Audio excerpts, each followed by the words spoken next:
प्रणाम। मैं ज्योतिषाचार्य पुनीत शर्मा आप सब लोगों का न्यू विजन वास्तु और गॉड ग्रेस एंटरप्राइजेस की ओर से अभिनंदन करती हूँ।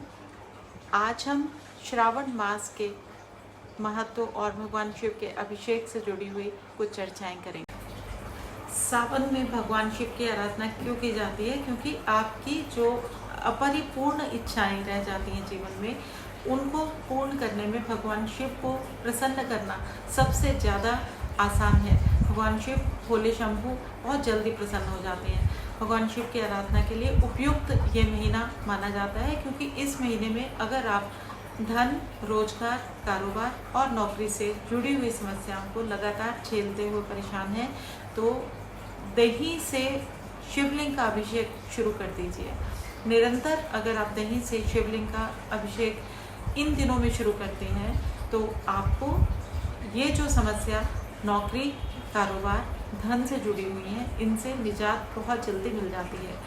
पुत्र रत्न की प्राप्ति के लिए गाय के घी से शिवलिंग का अभिषेक इन दिनों में जो भी लोग शुरू करते हैं, उनकी भी इच्छाएं पूर्ण भगवान भोलेनाथ जल्दी से कर देते हैं। दीर्घायु के लिए, परिवार में सबका स्वास्थ्य उत्तम रहे, इसके लिए आपको एक रेमेडी बहुत ज़्यादा जो फ़ायदा करने वाली है वो है कि घर जहाँ पे जो भी सदस्य बहुत ज़्यादा बीमार रहता है, उसके बेड साइड के ऊपर आपको 12 सिक्के रोज रखने हैं, और वो 12 सिक्के आपने भगवान शिवलिंग के पास जाके छोड़ के आने हैं और जल चढ़ाना है। और ये कम से कम आपने 42 डेज़ 43 डेज़ करना है ये नियम।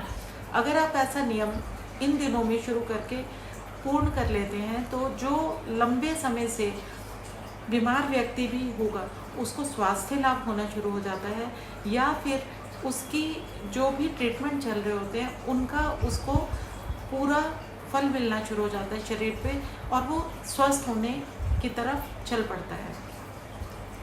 इसके अलावा आप लोग अगर चाहते हैं कि घर के अंदर सुख शांति बनी रहे, परिवार के सदस्यों के अंदर स्नेह बना रहे, तो भगवान शिव को शहद से अभिषेक करवाइए और घर के अंदर कुशा से गंगा जल या नॉर्मल जल का जो है वो छिड़काव कीजिए। इससे इस समय में जब आप जल का छिड़काव करते हैं तो इंटेंट से जल को आप चार्ज कर सकते हैं। जिस भी इच्छा से आप जल को चार्ज करेंगे, उसी तरह की एनर्जी आपके घर के अंदर स्थापित हो जाती है।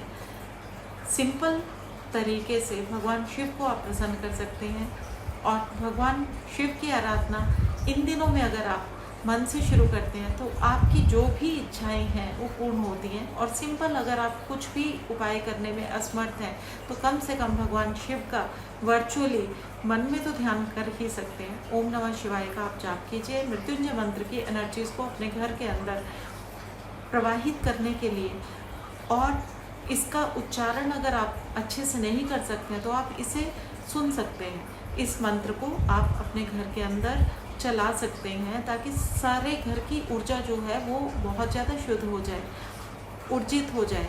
तो इन उपायों को इस महीने में अगर आप करेंगे तो बहुत ज़्यादा आपको लाभ मिलेगा।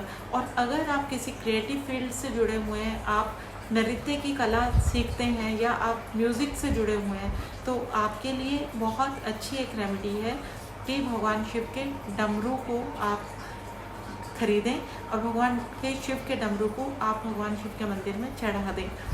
इससे आपकी जो हॉबीज़ हैं, जो नृत्य कला है और जो आपकी संगीत की रुचि है, इसमें आपको बहुत ज़्यादा सफलताएं मिलनी शुरू हो जाएंगी। आपकी ब्रांडिंग हो जाएगी, आपका नाम जो है विश्व स्तर के ऊपर चमकना शुरू हो जाएगा।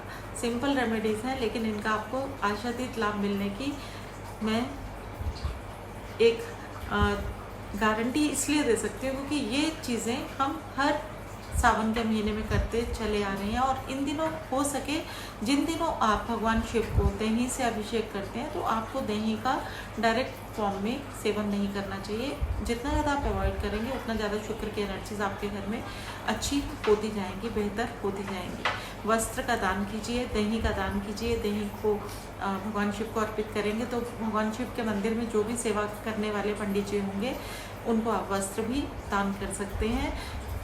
हर तरह की समस्याएं भगवान शिव जो हैं वो पूर्ण करने की सामर्थ्य इसलिए भी रखते हैं क्योंकि देवों के देव महादेव ही हैं, जिनको जो कि मृत्यु को भी अपने काबू में करके चलते हैं। आप लोगों का शुभ हो, मंगल हो, भगवान शिव आपकी मनोइच्छाओं को पूर्ण करें। इसी कामना के साथ विदा लेती हूँ, फिर मिलेंगे। नमस्कार।